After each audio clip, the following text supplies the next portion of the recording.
Pyke, who really wants to get into reset range, so the extra oomph of Ignite actually does mean a lot for the champion. Now, it makes the defensive laning phase obviously just abysmal, right? Because you don't have a heal, you are a melee champion trying to auto-attack. Like, there's definitely trade-offs here. However, on the other side, if Olaf gets going, he spreads his lead bot lane, level 6s come in, and maybe it's good night, KT Rolster, with that sort of a setup.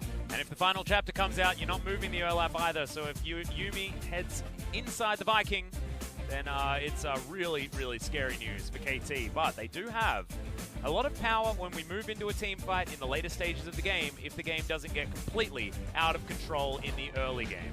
And we're not going to see as much of the kleptomancy coming out from this Griffin squad. The gold lead isn't going to inherently extend quite as quickly, you have to think. And we'll see whether the range advantage on the bottom side, which is pretty gigantic, despite the Prowling projectile being so strong, see whether that can actually get them through this early game on KT's side. I have a feeling we're going to have a closer one than we had in game number 1.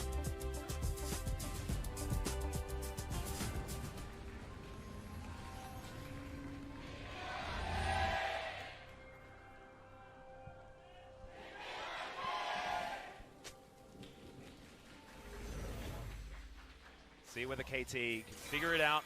Prowling projectile once again looking here at level 1, but a good ward goes down from Prey to start this one off. And for those that didn't watch the LEC, Papa Smithy, can you explain what this Pyke Yuumi bottom lane does?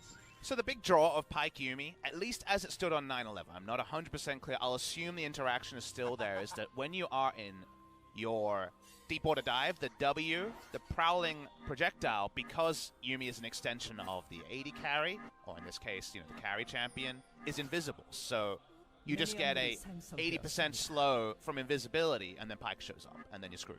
Yeah, so that's kind of the big thing that happens there. It's also a style pick. There was a lot of kind of word that the comms for G2 was Pyke top, because it was a Jace and a Pyke answering the Jace, and then it was a Pyke bot, because in solo queue and European solo queue, they had seen the Pyke Yuumi be played. They're like, that's pretty cool, and you know how G2 rolls, right? They have fun when they're out there on the Rift, definitely IG style from previous years.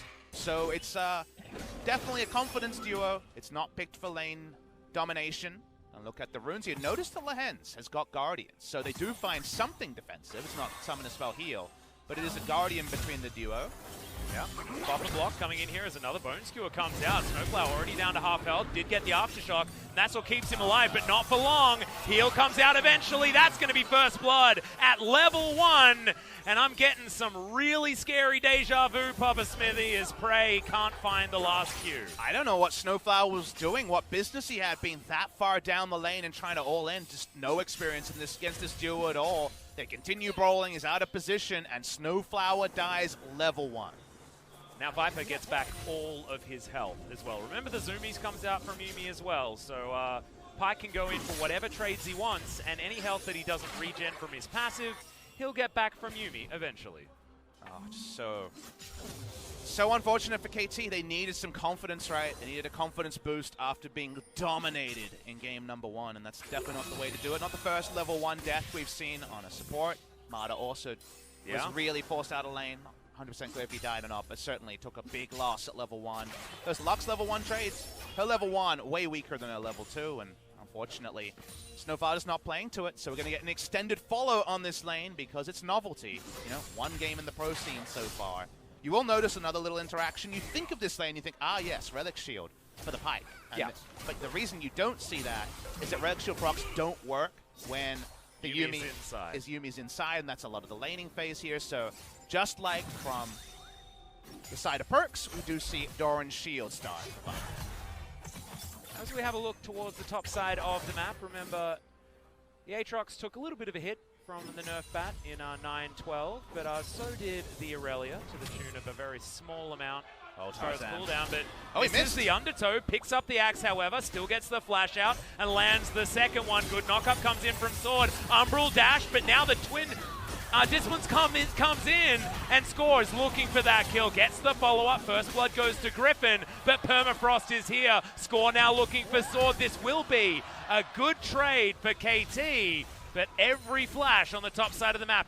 The first axe going wide actually ended up being consequential because it meant that Smeb opened up more distance towards his jungler. They get the answering kill.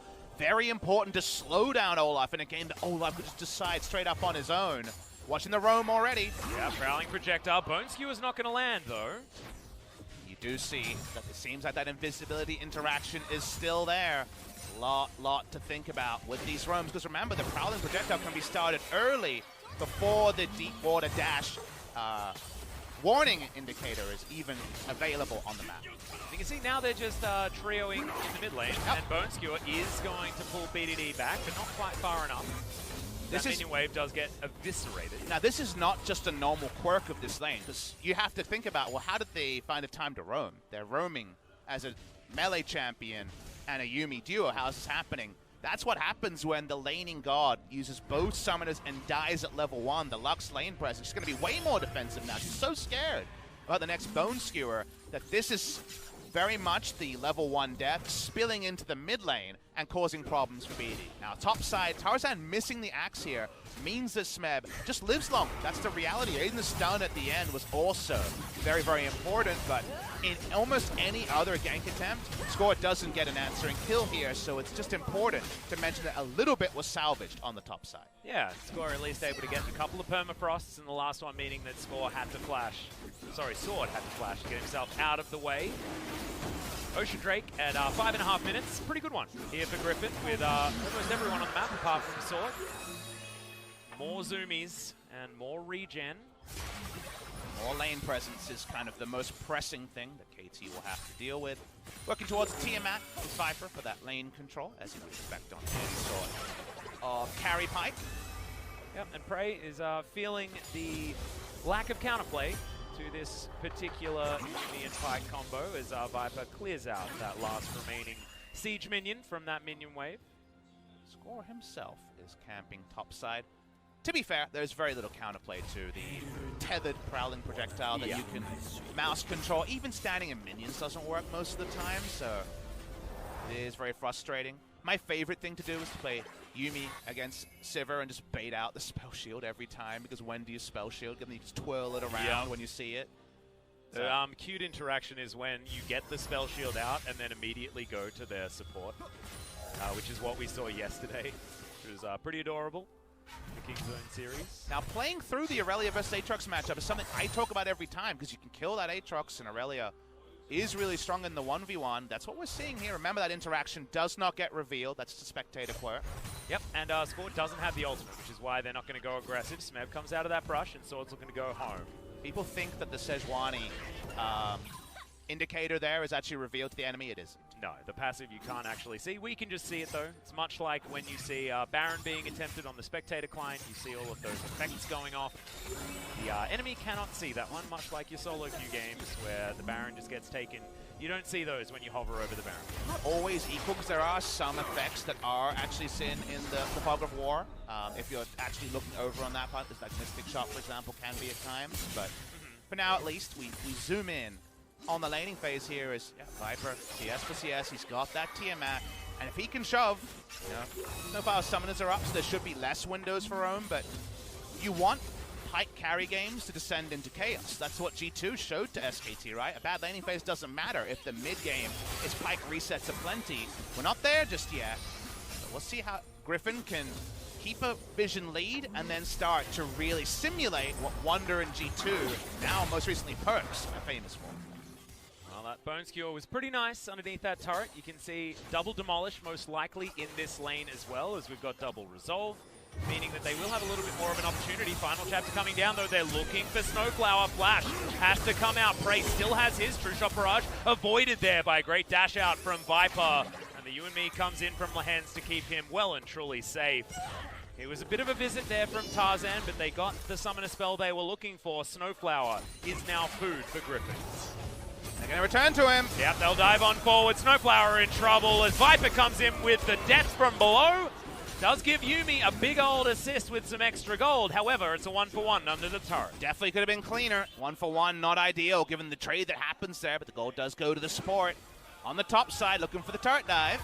Yep, Sword immediately goes into the ultimate, but there's an ultimate from Score as well. Smeb doesn't find the ult, though.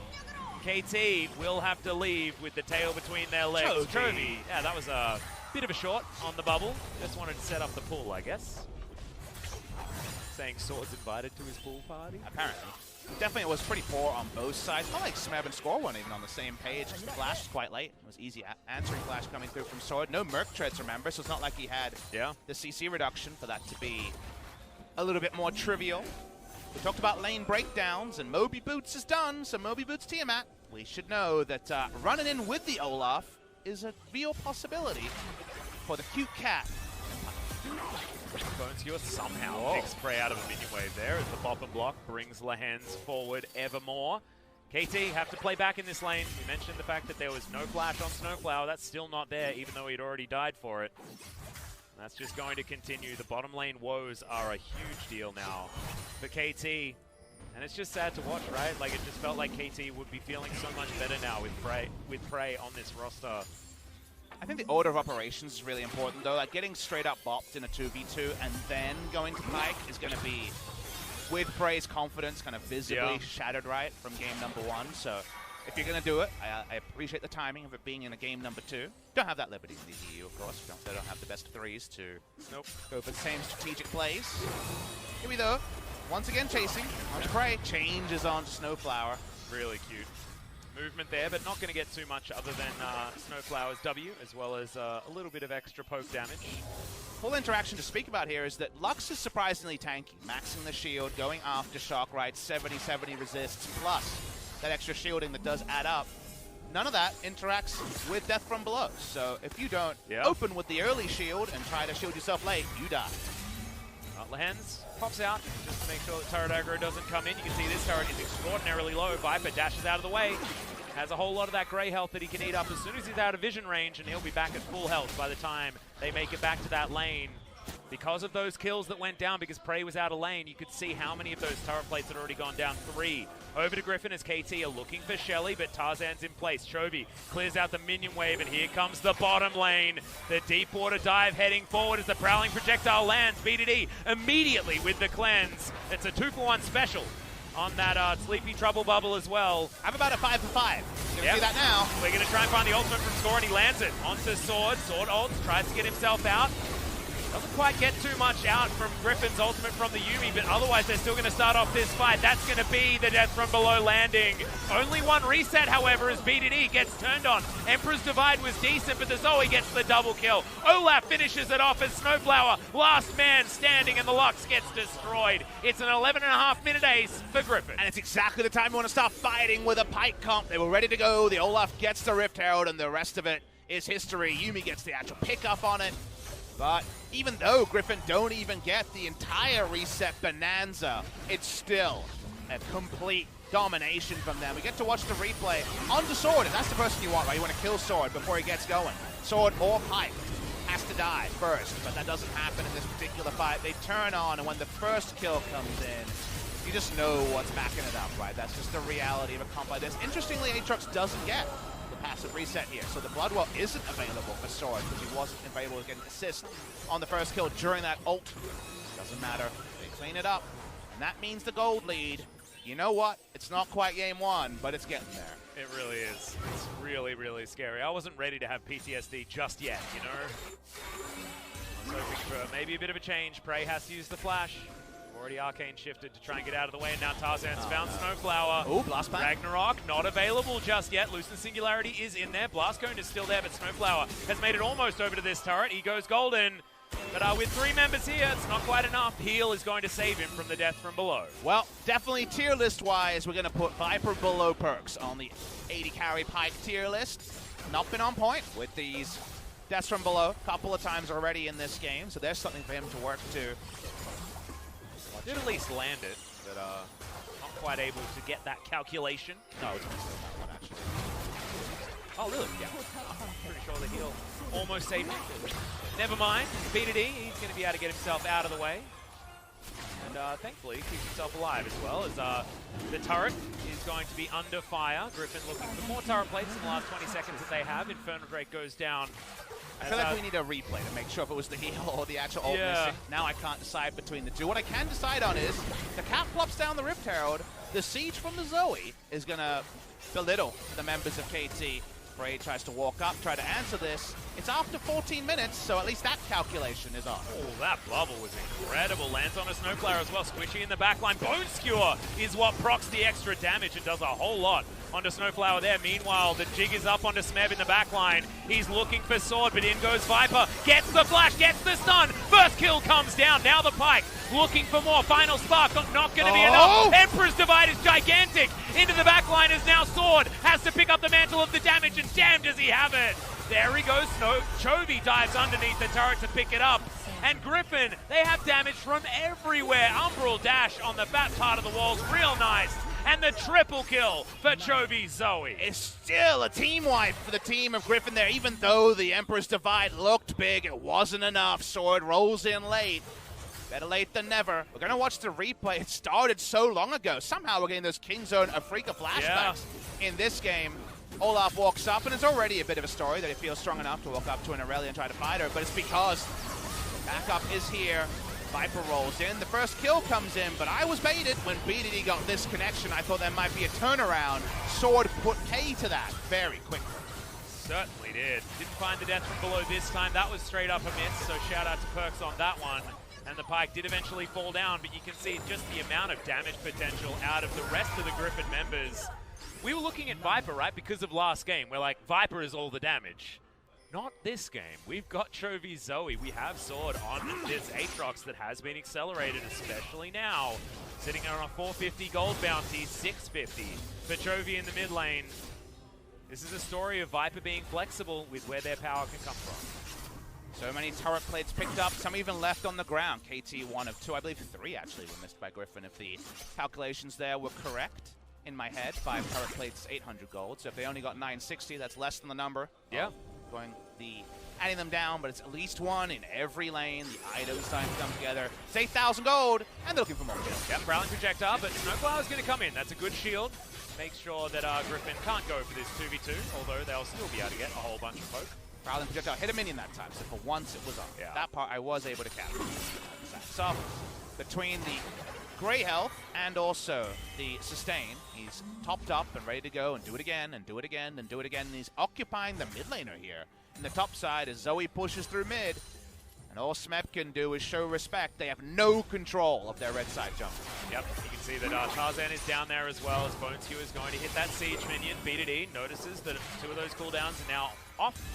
But Prowling Projectile doesn't have a very long one, Papa, and he's going to take the second one that comes out in that particular exchange. Hans has a blue, and that was a blue given to him. He doesn't have a kill, so this is a blue that was just given to him to make him even more annoying. He's 0-0-12. Papa out of 13 kills Griffin got. This is a pretty good unit performance so far. There's no one's call sign in MI6 that's 0012, so I'm going to guess it's their animal unit. He's got a license to kill, we're just not sure of his character just yet. You know, 007's James Bond and 009 is going to be Sean Bean, but here we can see a fight towards the top side. BDD able to get a bit of work done. Good flash to get out of the way of the death from below. Snowflower with the shields work. Clutch is now Prey trying to get in here. Sword comes down with the teleport. Prey's getting some damage through, and you can see the value of these shields is very high. Redemption comes in. That's going to be one that Chovy had. His score's now trying to turn this on Chovy. There's a lot of dollar signs coming up in his mind as Prey's going to be the sacrificial lamb. KT were routed, but it could have been way worse than that. Lambs the slaughter. It felt like everyone running like headless chicken. There's nowhere to go except away, but so many people coming down to intercept them that someone had to die.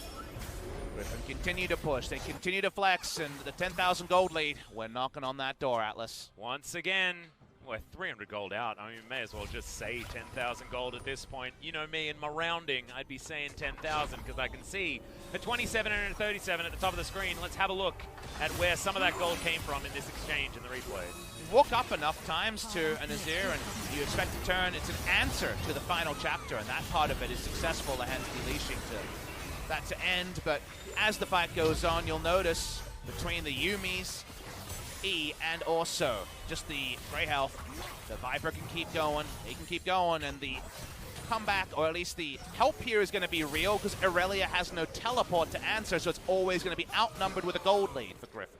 Yeah, Tarzan was actually going to give that kill away, but decided in the end that he just wants to get that reckless swing in. and take the kill for himself. Feels like Griffin do have the luxury of deciding who gets to kill the members of KT and when. It is some really scary stuff. There's, again, just a pretty disgusting goal difference between these two teams. As Tarzan, as far as his lead in the jungle is concerned, is almost 2,000 in 19 minutes. Compared to game one, I agree with you, Al. It's kind of a raffle for the kills this game. Rather than Ezreal getting all of them, this is very much a, well, whoever's there, whoever's best dressed picks it up. So just call it, you know. And there's just situations. And you just know what kind of a game this is when Pyke has a CS lead over Ezreal, despite, of course, the laning phases being very much different, melee versus ranged. They have CS leads in every single role, even support. Obviously not a big one, but something that's happening here. The map control lead is insane, the 10,000 gold lead, and it's 4 kills short of a perfect game so far for Griffin. And the fact that they're playing kind of this new age, super proactive style and making things work, making chaos happen with this Pyke bot lane, and they've only given over 4 kills, like, you're always going to take losses when you're looking for as many kills as Griffin are. It's almost impossible to have kind of 20 kills in 20 minutes, enemy have 0. Yeah. But they've all been in scenarios where Griffin was only ever going to trade way up. And they got 2 full aces against KT, so you can lose a couple of members in that scenario because you get so much map control with whoever's left over. On Griffin's side, now with Baron spawning on the map, they've got a couple of Ocean Drakes. They can start it if they feel like it. Ping's coming down from KT. They fear the possibility of a Griffin Baron, even if Lehens and Viper are on the bottom side of the map. Baron speed not fantastic, but something like Aatrox and Olaf would probably be able to roll it down bot side. Yeah, final chapter comes in. That's going to be the stun out of Viper as well. Death from below is all too easy. Looking academic on this map for Griffin as they'll take down the inner turret. Pressure mounting around the map as inners in every lane are getting brutalized. LCK fans everywhere getting flashbacks of a bad time, of a dark time, of a loss to G2 and a elimination from MSI 2019. But this is Griffin, who have that friendship with G2 Esports. There's been some tweets between Carlos and the Griffin faithful. They were no doubt watching. Yeah, went and visited, of course, when they were here in Korea. This is some real inspiration stuff, and the inspiration may not match the G2 execution, but it's still deadly, deadly effective. Speaking of effective, Baron's low. Yep, BDD had to run past the kiddie pool. The Baron does fall down. Sword, nice knock up. In fact, BDD is just getting booped around in this fight. The Emperor's Divide is there. BDD surviving for a long time, but Sword eventually grabs it. That's going to be the reset as well. Look at the gigantic damage of this Griffin squad. It's going to be their 3rd ace of the game. The Umbral Dash coming in from Sword. Doesn't have another one as Sword gets behind the wall, but he knows what his fate is. Another ace, no kills for KT. Teleports abound, and Griffin will break the base here, if not more. Sometimes you have to accept your mortality, and Scorer at the end was the one who was there. They take down Baron as a 3-man unit. They turn on to BD. He goes the right direction to try to escape, to try to disengage Aatrox for as long as possible. But the moment he dies, you know there's a world of hurt to be inflicted on, and Tarzan just diving in, Chovy backing him up to kill Prey. Not a great day for Prey, not a great day for KT, and Score says goodbye, full world. Yeah, another death from below after the reset. And Griffin now circling. They are certainly worse than sharks in the water right now. We're Australians, we know all about sharks and how scary they can be. I would prefer to be swimming amongst them than Griffin right now. Griffin's blazing a trail. They're trying to blaze a trail for the LCK. They're trying to herald a new era. That's what Griffin have always been attributed to kind of different degrees of accuracy. I don't think they were the explosive, aggressive team in 2018 that they were built up to be, but they definitely had flashes of that. Yeah. And this year, alongside Kingzone and Afrika, you can see that Griffin are right now cut from the same cloth. Looking over at some damage, that was 400 AP. 470. Well, I mean, there's going to be more soon. He's got a Medjay, a very standard pickup. Yeah, very standard. Also a needlessly large rod. It's going to be Lehens with maybe a Spellbinder for an epic amount of damage as Chovy's doing some exercise in the middle. And we have to bring it up again. Lehens is the guy people copied when they were trying to understand what made Yuumi strong. His build, his runes, his approach. This time he rolls in an Ignite. He's dropped that heal, and you know what? Feels like, unfortunately, the heat's only being ratcheted up for KT Rolster. They've had a pretty decent start to the season, but, you know, clearly not going to be suddenly a contender with Prey coming in, but this is the sort of loss where you watch on with great interest their second game of this week, their attempt to answer a loss like this. Yeah, and if you're copying Lehens and his Yuumi build, probably stop after he was super far ahead, because now the needlessly large rods and Machai is not necessarily core items as you get towards the mid-game, unless you're sitting at 0-0-18 like he is. Griffin will get rid of the last two remaining inhibitors, and now they're circling once again. This Nexus is... If I was that Nexus, I'd be real scared. If something going wrong, a score is going to go wide on the ultimate. Final chapter does come in. Smeb's looking for his fountain, but the Nexus turrets are going to fall. The You and Me gets Lehens out of trouble. He is just dancing around KT so beautifully, and the Nexus is going to fall before any member of KT even goes down. Griffin with utter demolition of the KT roster, much like what they did to Hanwha Life. And I love that you bring out the Hanwha Life victory, because we were reaching for words there that were broadcast appropriately. We used all of those on that day, and right now you find it hard to fully communicate how easily and with how much panache and style they just stomped all over KT's hearts. Remember those cheers for KT Rolster? Everyone was so hyped to see them back. The names are there. You remember Prey's great days. You remember Smeb, Score, BDD. They've been champions on their day. This team are still only champions elect. They still have not won anything other than the Kesper Cup at the end of last year. But the form they're in over these last two series needs to really be looked at, because right now, I would hate to be facing Griffin in a game anytime soon. Absolutely. The thing that I really love about what Griffin have been doing, despite the fact that they've been winning so convincingly and with a very proactive style, is the fact that they didn't start as strongly as they did in spring. Because some of our things that we were talking about when it came to Griffin was once they started losing, the confidence would then ebb away and we wouldn't see the same level of Griffin that we've been experiencing. The momentum wasn't there moving into